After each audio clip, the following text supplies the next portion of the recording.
Pittsburgh is a place where people work hard and play harder. It's famous for bruising sports like hockey and boxing, and the spectacular civic arena that showcased them, the Igloo.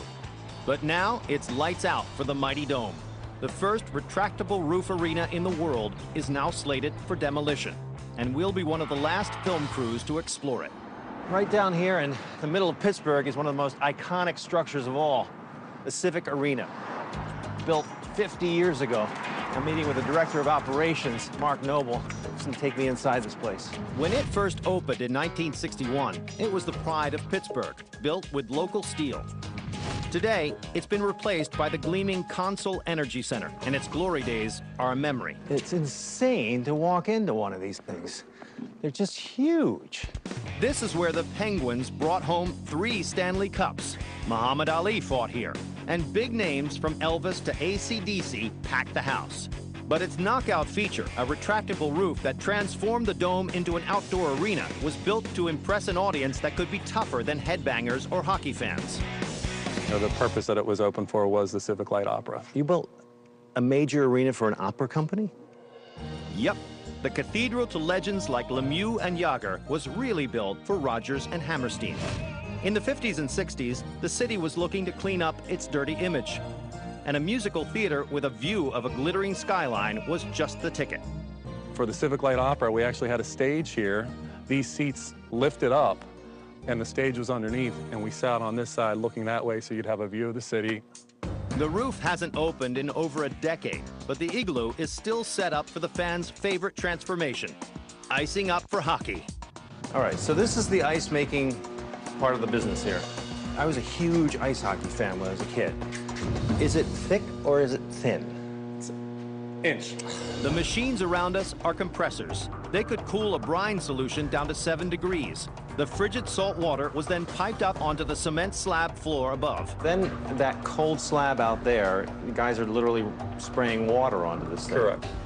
On game days, the best seat in the house was the scoreboard access platform, 130 feet up. The best way up there is through the walkway concealed in the massive 260-foot roof support arm. Look at how this works. So we're on this catwalk that just keeps on going. Look how far. And basically, we're walking inside of the roof, and this staircase just sort of traces the arc of the dome. One of the extra things that made this building so special to Pittsburgh is it's all built with U.S. steel. Everything you're looking at is a Pittsburgh steel made locally. So this is the crow's nest down here? Yes, it is. All righty. Incredible visual. Look at that. How high are we here? We're a little over 130 feet off the ground. How do you actually retract this roof? Here's your seam right here. Okay. Okay, this is the 2 leaves, the first 2 leaves that will open. 6 300-ton roof sections were all synced to open at staggered times, moving on wheels running around the perimeter at exactly the same rate of speed when the dome was opened. The weight of the roof was supported by the arm. When it's closed, the dome supports itself. They can't open the roof anymore, and I'm heading to the best vantage point to see why. Can I just lift this up? Whoa, that's a little vertigo, isn't it?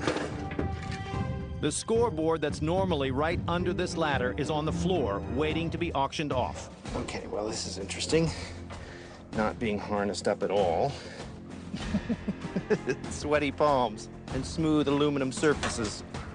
Before you could open the Igloo, you'd have to take down each individual cable hanging from the ceiling. All 400 of them. All of these cables that you see here are the adaptation they had to make in order to hang things from this very unique structure. More modern arenas are flat-roofed, and the grid system inside distributes the weight. So, as time marches on, this structure has kind of outdated itself. The best place to see why the Igloo's glory days are over is the control room. Oh yeah, there you go. Where the tech predates computers.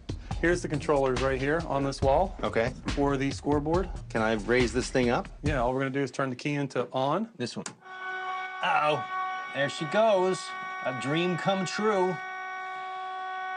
Bum, bum, bum, bum, bum, bum, bum, bum, bum, bum, bum. Well, it's not exactly speedy, but it's still exciting. While millions of fans have seen this scoreboard, almost none of them have been to the top of the building that signaled the city's move from polluted mess to urban metropolis. Pittsburgh, Pennsylvania, from the air. It's kind of a different view that most people don't get to see from this side. That's cool. It's really quite, you know, modernistic even today. I can't imagine in 1961 what people thought of this. It must have blown their minds. People have come from all over the country, all over the world, really, to take a look at it. Yeah, exactly. Because of the architectural significance. The first major sports arena with a retractable roof. This was home to the beloved Pittsburgh Penguins, built of the steel that was the backbone of this economy for well over a century, and the ingenuity that has propelled Pittsburgh to become a leader in advanced technologies and robotics. By the time this show airs, the Igloo will be coming down, while sports fans enjoy their brand new arena across the street. But an opera house where blood was spilled on the ice? There will never be a better symbol of the lofty ambition and gritty determination of Pittsburgh. Monongahela, that's a tight space.